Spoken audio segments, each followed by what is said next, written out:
Hi everyone, this is Nigel Merrick, founder of the Xenolog Photography Business and Marketing website, and a very warm welcome to our latest featured photographer interview webinar. Now, if you haven't yet joined the Inner Circle, then head over to www.xenolog.com/blog/inner circle, just like it says on the screen right there. And you can learn more about the Inner Circle. You'll have full access to the recordings of all these webinars, as well as bonus content each month together with our private support community. And now that my shameless plug is over, today I'm excited to present our latest featured photographer, Ben North from Southern California, and I'll be talking with him about his commercial photography business, marketing, the power of collaboration with other photographers, which was the topic of a great guest article that he's put on the blog for me this week. And after that, we'll take a look at some of Ben's work. Now, as always, please feel free to ask whatever questions you have as we go. You can type those into the questions box, and I'll relay them onto Ben, and we'll try and get those answered for you. So, welcome, Ben. It's great to have you here with us today. Can you hear me? Yeah, thanks, Nigel. It's great to be here. Oh, you're very welcome, and I really appreciate it. You know, it's fantastic that photographers like yourself are so willing to share your time with us and certainly share your insights and expertise. So, before we get started, perhaps you can give us a quick sort of history of how you got started, the things that you're most passionate about, and what brought you to where you are today. I got started. I was really into rock climbing, so I got started in photography, just taking pictures to document those trips, but didn't really care much about photography outside of that. And then as time went on, I sort of realized I started to care more about photography than I did climbing. And I got in a motorcycle accident about that time, and I couldn't climb for a year, and so photography really sort of took over. And then one thing led to another, and I met this lady who wanted me to be an assistant for her husband, who was a really good commercial photographer, and I still work with him from time to time today. And from there I started, while I was still working for him, I started shooting aerial photography. This is in Northern California, and I'm freelancing for a couple of small advertising agencies up there until I had a decent portfolio, and then I went down south to the LA area to try to make more money. Yep. I mean, that's what they say, follow the money, follow the money. Yeah. Wow. And so you're in the LA area, and you specialize in a certain niche of commercial photography, which is the hospitality and resort type industry. Is that right? Yeah, to a certain degree. I mean, I've shot everything. I was an in-house for a short time. I was an in-house photographer for a small advertising agency, and so while I was there, I shot everything from product to fashion to all kinds of stuff I didn't want to shoot half the time. Mm-hmm. And then kind of what came out of that was I liked the hospitality industry, and I liked the sort of outdoor lifestyle photography. So that's what I've really concentrated on. I still shoot other stuff. I just don't advertise that I shoot other stuff because it's not like I shoot a lot of even medical for some medical software companies, which is unbelievably boring stuff. But, so it's not something I advertise that I do, but I still do it. But yeah, my concentration is certainly the hospitality industry. Okay, and so that includes things like resorts and hotels, and I mean, does that include restaurants and things like that? For sure. The hospitality industry sort of led me into food photography, and just because that's become such a big part of traveling with all the foodies and the popularity of just the food industry itself is such a big deal now. Mm-hmm. So you see that featured a lot more prominently in hotels, and the chefs that they get are a big deal. So there's a couple of chefs that I shoot for as they move around, as well. So, and then the other thing that's gotten really big in hospitality industry is the adventure travel, soft adventure travel, that sort of things. The people in their 30s, early 40s, late 20s. That's kind of a big thing. Anything from whether it's zip lining to rock climbing to mountain biking, all that sort of thing. So, and that's what sort of led me to shooting more outdoor lifestyle photography, which kind of brought me full circle back to my climbing roots, interestingly enough. Yeah, and of course, food and travel have somehow become quite interlinked with each other in the general sort of cultural mindset, and you certainly see them being sort of portrayed together on things like TV shows and that kind of thing. So I guess that's a natural marriage, if you like, of two different styles of photography that are sort of coming together. I mean, are there any technical considerations that you kind of have to take into account when you're trying to portray, say, food in a travel sort of environment? Yeah, it's different depending on the client, but if it's a lot of times they want to have a feel for the place that hotel or that resort is located at. Sometimes they don't care. If it's just a regular sort of chain hotel, they just want decent shots of food. But if it's in a location where that location is part of what they advertise, they might want that feel in their food. Mm-hmm. And usually that's done by the chef or food stylist. So that's usually something you talk about with the marketing director and the chef ahead of time, and sort of figure out what you're going to do with that. What's different with this type of food photography than, say, guys that are just food photographers that have these amazing studios is that I'm usually on site. So I'm shooting in their restaurants or in their hotel rooms sometimes, and so the lighting aspect of that is really tricky.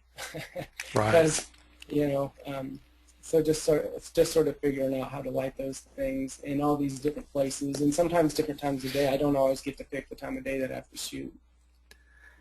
Right. So you have to get good at dealing with all kinds of different levels and qualities of light. Yeah, and colors of light is the big challenge. Getting rid of all but one color of light is always the challenge. Yes, indeed.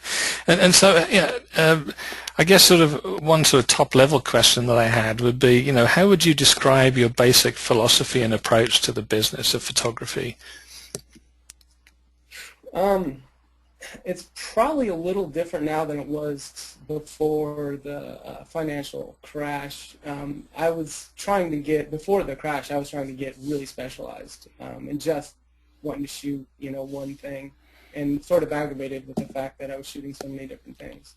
And after the crash, I had changed my mind because I saw some people that were so specialized in these certain industries really get hit hard. And so my ability to sort of move laterally one direction or the other, where one industry might be hit really hard, but another one may have, may be able to replace that. And I've seen that not just with me, but a lot of other commercial photographers feel that same way now. So you seen some people who specialized in one thing branch out some more just for job security, mm-hmm. just so that if something happens to one industry, the hospitality industry is coming back, but it was dead from a marketing standpoint. Not only were they cutting marketing budgets, they were laying off marketing directors like crazy. Yes. And so there was about a 1.5-year time period where I shot very few hotels, and it was food and travel that really kind of saved that. So right. And that being able to move around. Uh-huh.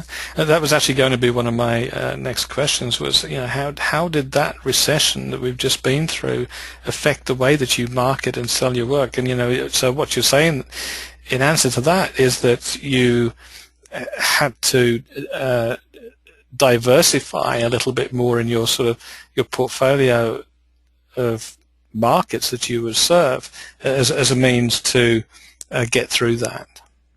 Yeah, and yeah, exactly. And video, that was one of the main reasons I went after video as well. Okay. Was for that reason. And me and a lot of other commercial photographers, I certainly wasn't the only one that saw that. And so I've seen a lot of my friends do the exact same thing. Mm-hmm. And what about the effect on pricing of the work? I mean, how much pressure did you feel from the recession to reduce prices or try to cut the cost of projects for the clients? I mean, were they putting pressure on you, or did you feel pressure, from the market in general because of the depressed state of the economy? Yeah, the funny thing about that was because so many art directors and so many marketing directors were laid off, I was having to do a lot of education. So what would happen is you would have these people that would be in charge of photo shoots who had no idea what licensing was. They didn't understand licensing an image, and that wasn't a conversation that you usually have with larger companies. They understand that.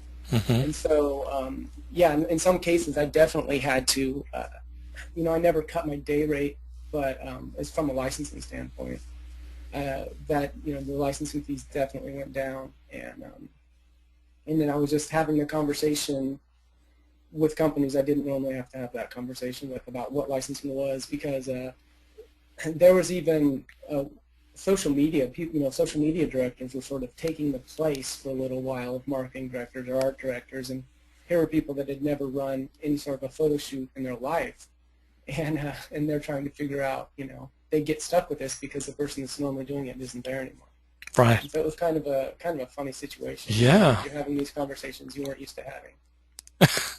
Oh my goodness! Yeah, that's something I'd never considered. That the fact that art directors and the people sort of in the know in these companies were being let go, and then the companies were still trying to obviously source imagery for their marketing, but now without the benefit of a properly educated creative director. That's something I had never considered.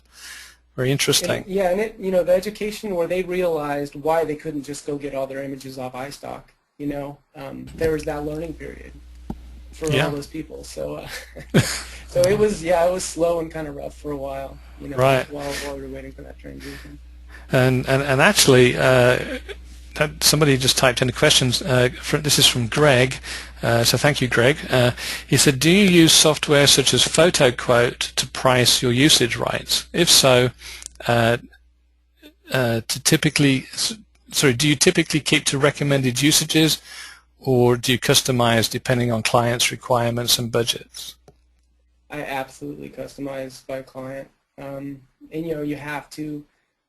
For example, if I'm shooting for just one single hotel, it's different than if I'm shooting for a small chain or whatever it is. The licensing is to a certain degree dependent on the client and their budget, and that's sort of expected. Like I was shooting for a company that does all the designing for the interiors of fast food chains. They do all the McDonald's, they do the Carl's Jr.'s, and I was shooting for them for years. And so when I would license images for them at a much cheaper rate than, say, if McDonald's or Panda Express or somebody wanted to license those same images, just based on what I knew their budget was. Right. So, do you use software like PhotoQuote to? I don't now. When early on, I would just call other photographers that I was friends with, and I have looked at. There's some great PhotoQuote software out there. At this point, so much of the decisions that I make are relationship based. I know once you've been in the industry for a while, most of your clients are because it's an art director or a marketing director that you've worked with at a different company. So you kind of have an idea of what budgets are going into it, and but there are some great software. But if you're going to use that software, you have to, and you get those prices, you have to be able to justify those prices, to the client. So the client definitely has to be considered. Right. And if they're not educated in licensing, it's always it's never a fun conversation. It's always a tough conversation. You have to be willing to just walk away. Yeah, because I think, those kind of levels of cost for licensing can come as a shock to some companies, especially if they're just starting to make the foray into using a professional photographer for their business. Some small businesses who are thinking, well, I need to hire a photographer to shoot some photos for my website, for example. They sometimes get really shocked as to what what the actual real cost is, and they might be expecting someone to come and do a basic session shoot for a couple of $100 and then just give them a CD and let them use all the images, when the reality is a little bit different. Exactly. Yeah, exactly. And like I say, it's a tough conversation, and it's nice when the client's educated, but unfortunately, it's not always the case. Right. So you have to have it, and it's a very time-consuming conversation, and sometimes takes several tries before they understand it. Right. And Greg has a follow-up question on that says, do you keep the same usages for all third parties interested in the rights as well? For example, property managers, construction firms, architects, etc. Or do you make deals with those for more rights granted? So I guess what he's asking is, if you photograph say a new hotel, and for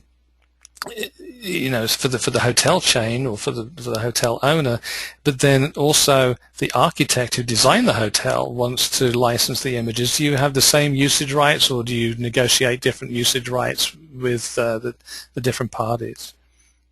I'll usually charge the different parties a little bit more than I would say the hotel that hired me, because they've got work into it, they've got their time, they've got their effort into this ahead of time, and so the initial one I usually cut pretty big, a much bigger break on licensing. And something to say about that as well, like anytime you shoot any sort of a new building, there's so many subcontractors involved that potentially interested in buying those photos. So anytime you shoot some sort of whether it's a hotel or whatever it is, it's a commercial structure. There's several subcontractors involved, and whatever it is that could be interested in buying those photos. So you always want to send out an email to a web gallery or something and just give them your rates. And so, yeah, that email that I would send out would have the same rates for all of those subcontractors. Mm-hmm. Okay. It would be a little bit more from the licensing perspective than the initial. Right. And, what would you say, having sort of come into the business like many of us do from a different profession, what would you say have been the biggest business challenges that you've had to overcome? I'm not a salesman. Just not something I'm really good at. I'm not super social, so I'm not running around and meeting those people, and that's a necessary part of this industry to a certain degree. Mm-hmm. And fortunately, so that's where relationships come in. I don't have any video work on my site, and I do a lot of video work. I need to get some up there, but most of my video work is sold through a friend of mine who's like basically I guess you'd call him an agent in that respect, is an art director / who works with just a whole bunch of different people, and he's constantly selling, constantly meeting people. And I probably get 45 to 50% of my work from him. In some cases, there'll be a 4 to 6 month period of time sometimes where it might be 80 or 90%. And so having a person like that, if you're not that person, if you're not that social butterfly who's out and about doing those sorts of things, then you need to be tied in with somebody who is, whether it's an actual agent or agency. The problem with agencies is that you are oftentimes locked in with them. But having someone to sell for you if you're not a salesman in this industry is a big plus for sure. Yeah, I would definitely second that. For years, I mean, my background was in computing, and so I was quite safe and happy, tucked behind my computer, just writing programs all day and that kind of thing. So I didn't have to do any of that nasty sales stuff. And then when I left that and became a photographer, it was all of a sudden like, oh my gosh, now I need to become that sales type person. And of course, at the beginning, we all have this stereotype idea of the typical used car salesman, and you don't want to be that person, and you feel like you're being pushy, and it can be really tricky. So that's great advice, is to find someone that can work with you, as far as sales goes. And actually, I think that even in the portrait business and that kind of thing, if you have a a person who handles like your projection sales and that kind of thing, it can add to the prestige of your business in some regards, because well, you're big enough to have a sales team, even if it's just one person. Right, exactly. It's a huge, and if finding that sales guy who's an effective sales guy because he knows how to not be patronizing. And there's some people that just come at that naturally because they just really enjoy that. That's a huge, finding that person regardless of what type of photography you're in. If you're not that person, I find a lot of photographers are that person, and I'm kind of jealous of them. But if you're not that person, it's the quicker you recognize that, and you certainly always want to be working towards being that way as much as you can, but just recognizing that and finding someone to be that person for you, and figuring out what that business relationship is. For me, that business relationship is 50% of licensing, which is a lot, but that's standard in the industry. But that's 50% of licensing. For licensing, I wouldn't be getting, because I wouldn't have got those jobs anyway. Right. And again, a sort of a follow-up question here from Greg again about the licensing stuff, and he says, do you offer different rates depending on the final quality requested? So, for example, he'll shoot for X amount for interior HDR images and a higher amount for what you might call professionally lit interiors. Not really, because I don't want to. I try not to give them that option of lower quality. I just rather not. It's pretty rare that I'll shoot an interior without lighting, or and certainly more so these days. Like I said, there were times back when I was shooting a lot of fast food restaurants for that design company where they just couldn't give me the time I needed, and but that's on them. That's not on me. So I certainly wasn't going to change the licensing because they couldn't give me the time that I needed. So the license, and I got to get, and I got pretty good at getting decent shots without the lighting, but it was never as good as when you can use artificial lighting. Mm-hmm. So no, I try to keep the rates. Any time that I can't get the quality that I want, it's usually the client's fault because they can't give me the time, which is common in the hospitality industry if you're shooting in a hotel, especially if it's open. And so that's them. That's not me. So I'm not going to cut them a break because they couldn't get me the time I needed. Okay, so let's talk a little bit about marketing. Amy, Amy had a question which said basically, how did you market yourself when you were first starting out? I didn't. I fell into a couple of things. The one big thing was, obviously working as an assistant for a couple of years was great because besides everything that I learned, you're meeting people in the industry, and not just potential clients, but you're meeting people. You're meeting whether it's makeup artists or whether it's stylists or whoever it is that can be an asset to you when you're out on your own. But as far as marketing goes, at the beginning, I do more now than I did at the beginning, and it was just relationship things. I had some of the right friends who did marketing for me. I worked for a advertising agency as an in-house photographer for a little while, and so those relationships have been great. And all those people are always working on projects, and they just call you or whatever. So it sounds crazy, but I really didn't do a lot of marketing in the early years. I just sort of depended on my existing relationships, and it worked. It's a terrible answer, but it's certainly not. And that was part of moving to LA. It's not something. It depends on where you live. If I lived in LA, there's always something going on because people are always coming there to shoot. So if you're in LA or New York, you can get away with that much more so than you can in other areas. Right, and I think at the end of the day, good marketing or the best marketing always does come down to relationships, especially at this kind of level. With commercial photography and that kind of thing, relationships are very important. Because you get referrals from one company to another and all this kind of thing. Plus, when you're working on, say, a job at a hotel, and you have all these other other interests in there, like the architects and the interior designers, you can make and create relationships with those people also. So marketing in the strict sense, the way that people seem to view it these days, which is more sort of like, well, advertising and that kind of thing, really isn't quite as important, in this instance perhaps, as the as the relationships. And Greg had a great question about marketing. He said, well, I guess outside of this relationship thing, what would you consider to be your best marketing investment? Would it be things like SEO for your website? Would it be agency access, or in direct mailers, or maybe professional affiliations such as the ASMP and that kind of thing?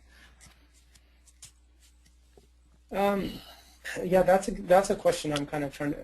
Hopefully, I'll be able to answer that better in a year or so. But yeah, I mean, my relationships are still where I get the majority of my work. I just started in the last year or so, year and a half, really looking at SEO, and the reason for that was so that I could be doing more types of the work that I wanted to do and less of the other, just sort of to control what I was doing. So, and I've had moderate success with SEO. The trick with commercial photography with SEO, when you're targeting all markets, all areas, I'm not looking at one area, is finding the happy medium between aesthetics and SEO.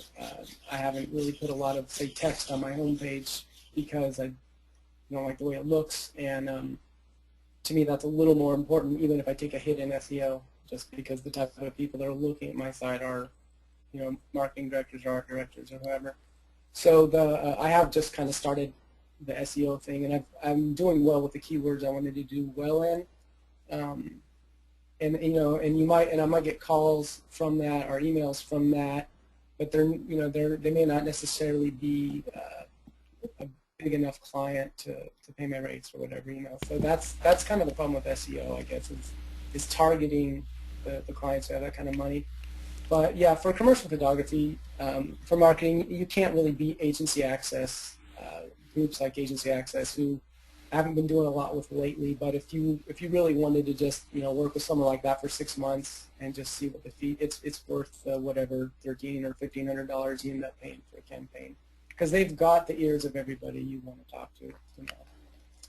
Another great resource that's come out now is a lot of photographers are using is A Wonderful Machine. That's a great commercial outlet right there. Those guys are, and they do a lot of great things with teaching you how to do licensing and writing up proper proposals and stuff like that. That's another great agency. Okay. And what was the name of that again? A Wonderful Machine. A Wonderful Machine. One, and then Agency Access, and actually Agency Access and Wonderful Machine are working together now. And I'm not currently doing anything with either one of them, but it's something that if I was going to make a major change or go in a certain direction or go after a certain market really hard, I would definitely go, just do that through Agency Access. Okay, right.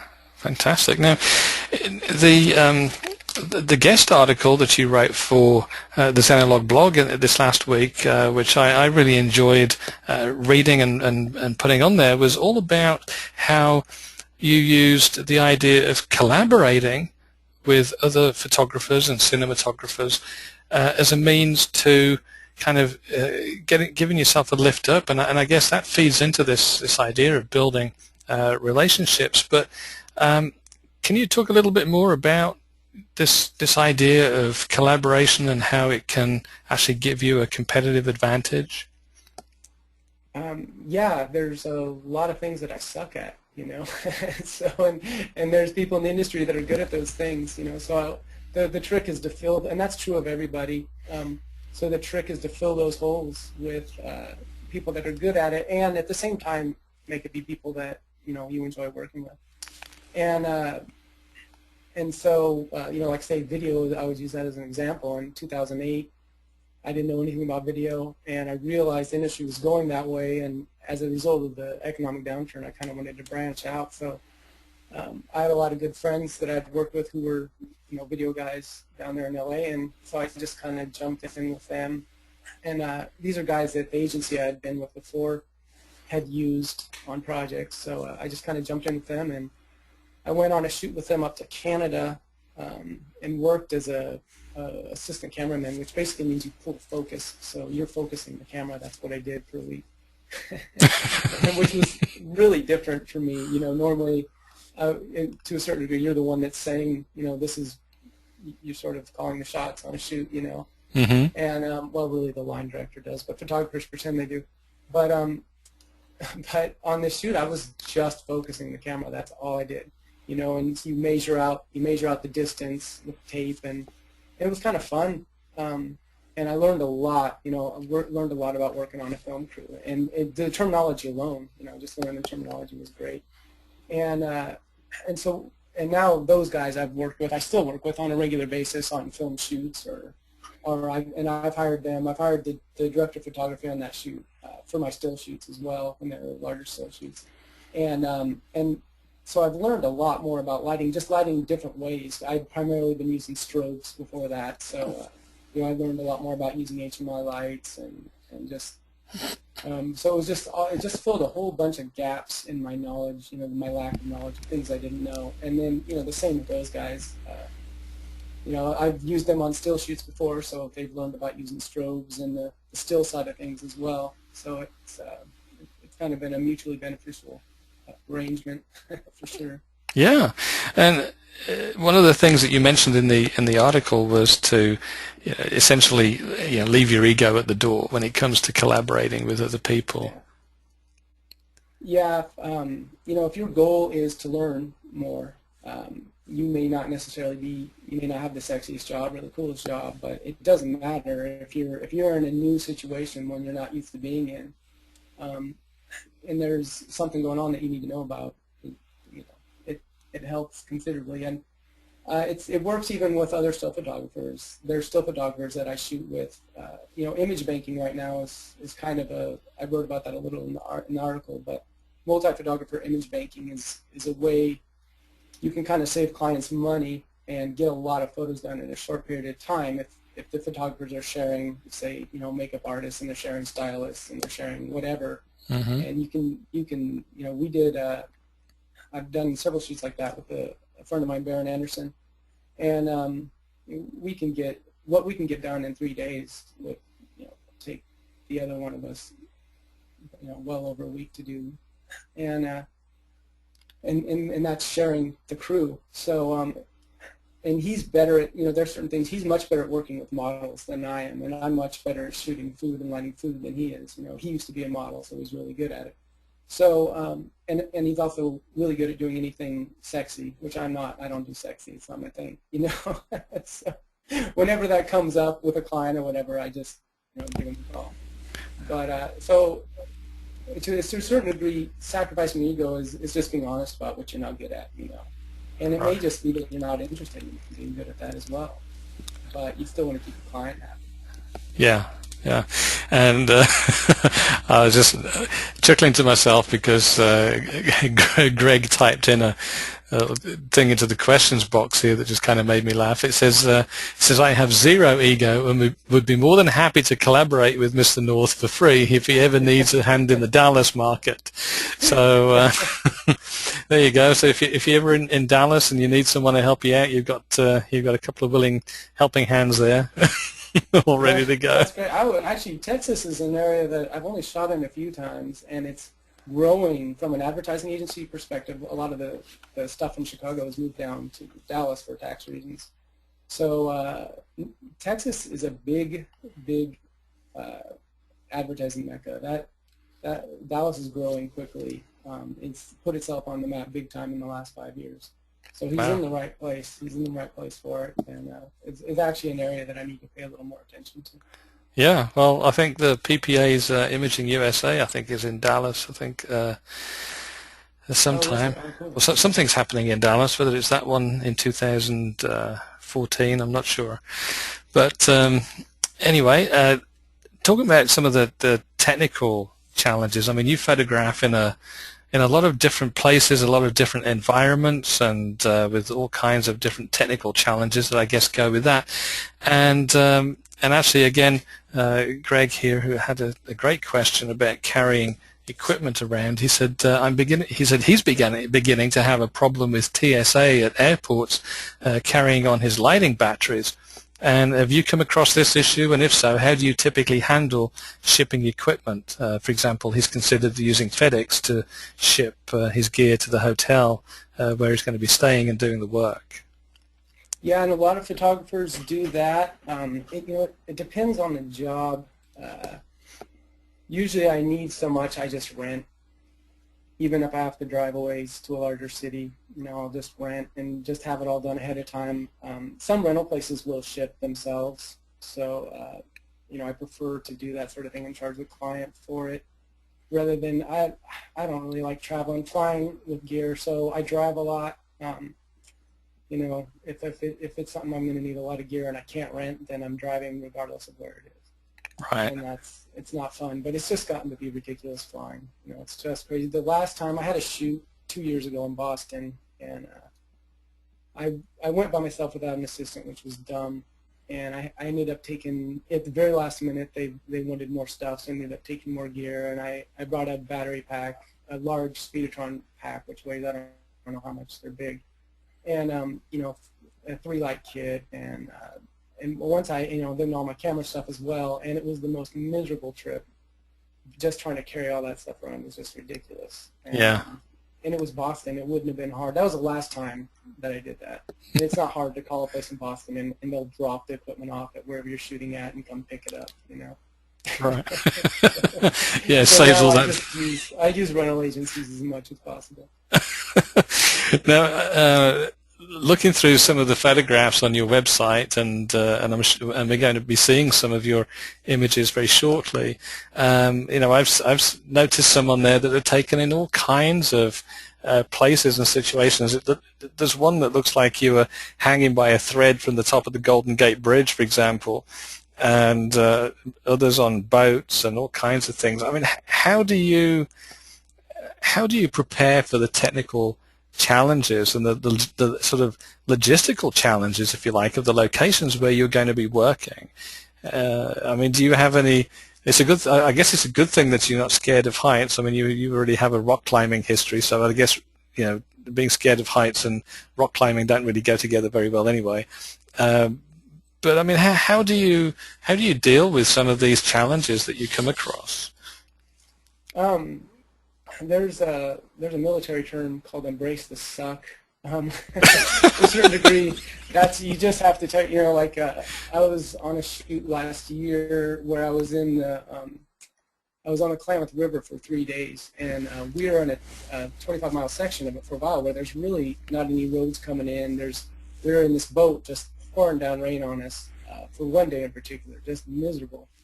And you still have to get the shots in the middle of all that, and we weren't prepared to the level that we needed to be, for sure.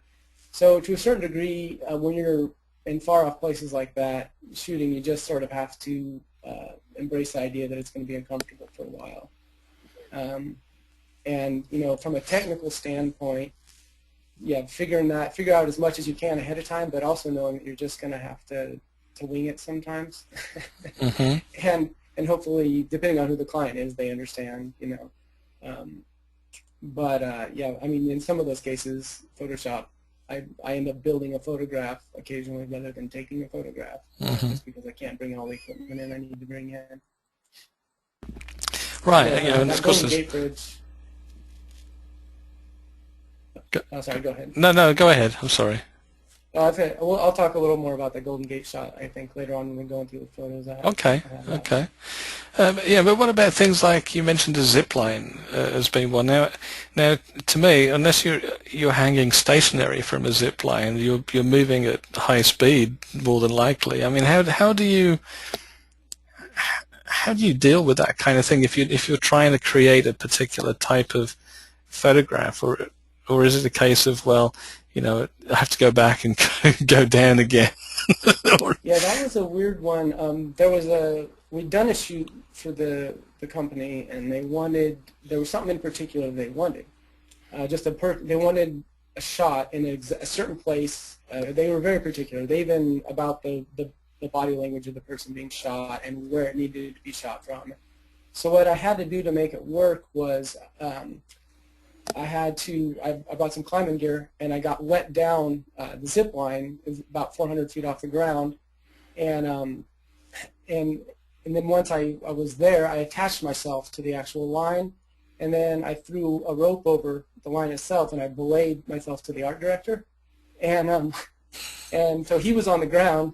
At this point, I was further down the line. I was probably only about 150 feet off the ground, and so I belayed myself off the art director, and then they let the zip line, the person that was shooting out on the zip line, they let him down, and the problem was, he needed to be stationary for the shot, and in order for him to do that, he had to be able to pull himself up and hook himself off to lock himself off, and he was not able to do that. So I was hanging there for half an hour, and didn't end up getting the shot the first time.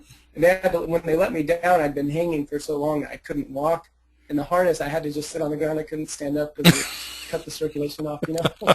So that was there's actually a video of it somewhere, but my assistant was laughing. I could hear him laughing the whole time and just taking pictures of us and shooting video, because I'd actually I weighed a bit more than the art director, and I lifted him up off the ground. So he was hanging off the ground, and I was hanging off the ground. And when I needed to move up or down, I would grab the rope and push him up or down. It was certainly not an OSHA-approved way, but we got the shot. Oh my goodness me, that's too funny. Okay, well, I tell you what, why don't we oh, hang on, before we do that, we have a question. Let's see. Speaking of Photoshop, do you let your clients review thumbnails of raw images before you post for selection, or do you shoot tethered with the art director on site? Totally depends. You know, like if you're shooting catalog, I used to shoot a lot. I try not to shoot much anymore because it's miserable. But for catalog stuff, you actually, while you're shooting, nowadays, you shoot tethered, and one of your assistants will be typing in the SKU number and the color type and of every shot that you take.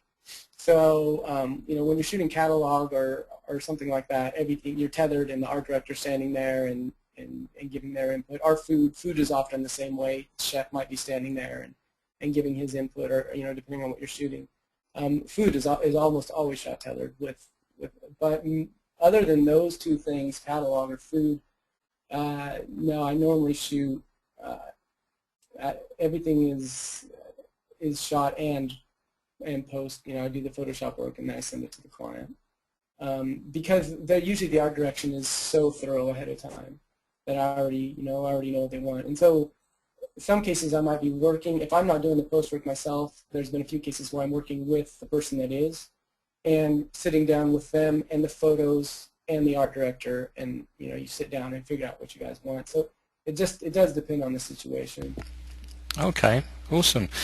All right, well, let's wrap up this first part of the webinar, and what we'll do, we'll now switch over and we'll let you take control, and you can walk us through some of your great images.